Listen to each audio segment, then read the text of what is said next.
Ini passion Min, antara beliau berlaku kencing manis ya. Ini permulaan mereka beliau hadapi dugaan iaitu kencing manis ya tuan, menyebabkan luka berlaku. So masa ni Min ambil gambar pada bulan 8 3 bulan. Dan hari ni Min kesempatan ada repeat antara penggunakan kapsul VR4 kapsul ya. Dan Min sangat juga teroja lah di mana kita boleh lihat perubahan Tuan Muhammad Syukri ya. So ini perubahan beliau sudah laku antara hampir sebulan ya tuan. Kita makan dengan VR4 kapsul dengan kuantiti berapa? 15 biji. Maksudnya tuan makan 5 pagi, 5 tengah hari dan 5 malam. So itu konsisten tuan makan. Inilah perubahan hasil ya. Jadi kalau kita boleh doakan janganlah berlaku macam ni baru nak amal kan tuan kan. Tapi syukur ya tuan, kira selepas tuan percaya dengan Min, selepas mengamalkan ni perubahan yang nampak. Mungkin tuan pun tak perasan ya dari segi dia punya perubahan tu. Mula-mula ambil okey. Ini antara perubahannya. Jadi di mana dia punya antara perubahan kita lihat dia ada naik dah, ada merah-merah. So ini proses yang bagus lah. Proses penambah antaranya sel-sel baru ni, sel yang jahat dia buang. Di depan sana ada kan tuan? Yang ni pun yang kita lihat lah. Hari tu ada kehitaman.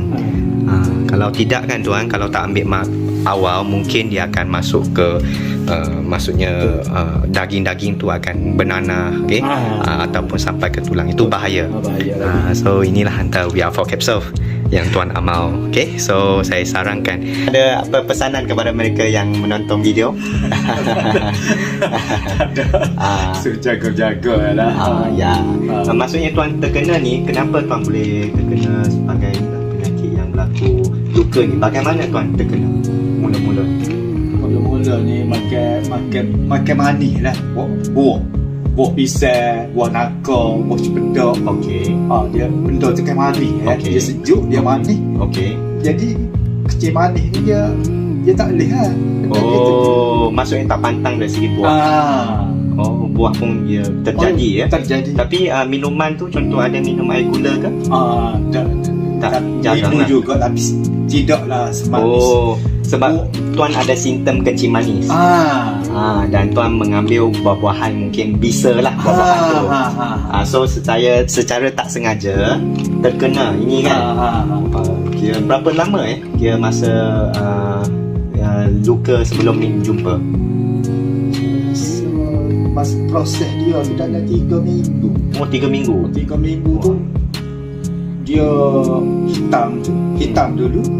Minggu pertama, minggu kedua dia berair, dia berisi air. Ya. Dia berisi air apa? Minggu ketiga tu dia pecah. Dia pecah tu ambil air semua. Jadi minggu keempat masuk tu last sekali. Kita makan ubat itulah, makan kapsul. Disarankan kapsul ni.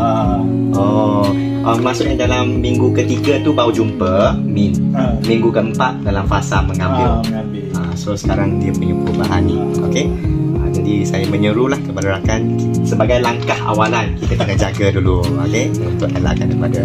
So terima kasih Puan Syukri untuk kongsikan pengalaman ya. So doakan kesembuhan, okey, perubahan kesihatan kepada Abang Syukri. Okey, terima kasih Abang Syukri.